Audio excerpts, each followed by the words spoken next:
Heron, a week or less than a week's a long time in racing. This time last week, Helmet wasn't really being spoken about publicly as a Cox Plate contender. Now he is. He had a gallop around the track this morning. How'd he go?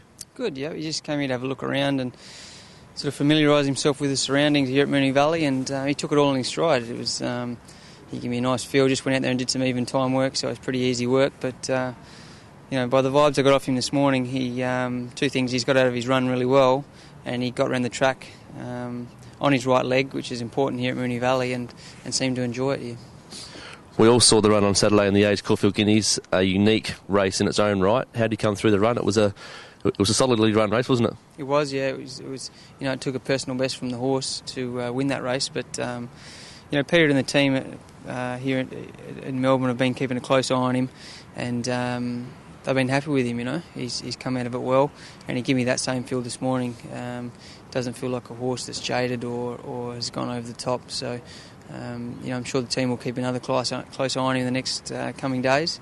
But at this moment in time, as we speak, he's onto the Cox Plate. So it's exciting to be a part of such a great race.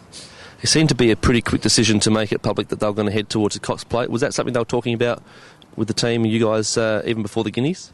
Yeah, it had been spoken about, but it was always a plan to see how he would come through the Guineas. Obviously, you have to run a good race there to warrant going to the Cox Plate, but you know, he does it in the style of a really quality 3-year-old, and he's got a you know, great capacity of ability, and the way he got around here at Moonee Valley, I think the 2040 in a Cox Plate is going to really suit him with a light weight. In terms of 3-year-olds in the past and how they've kind of stacked up in this race, where do you see him sort of sitting in the scheme of things of the 3-year-olds of years gone by?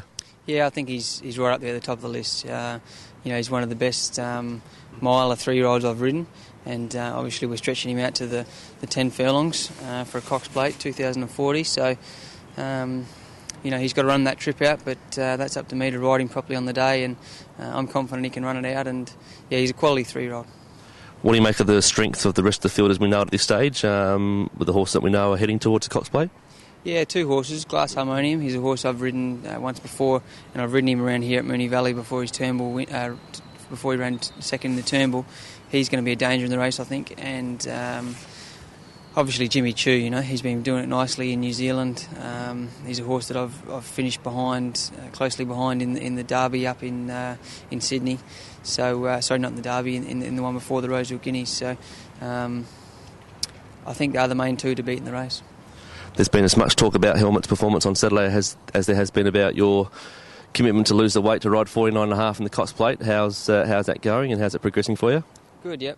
I've just taken it off steadily with some nice dieting, and at the moment I'm 51, so you know, this is getting talked about, but a lot of the boys have to sweat sort of 2 and 3 kilos most days, so I'm confident I can do it.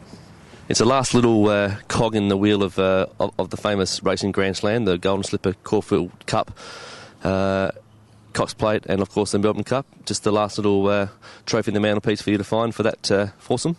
Yeah, definitely. It would be a dream come true to join that elite band of jockeys to have done it. I think there's only 7 or 8 people that have done it, so that's given me extra incentive to get that little last bit of weight off. Definitely.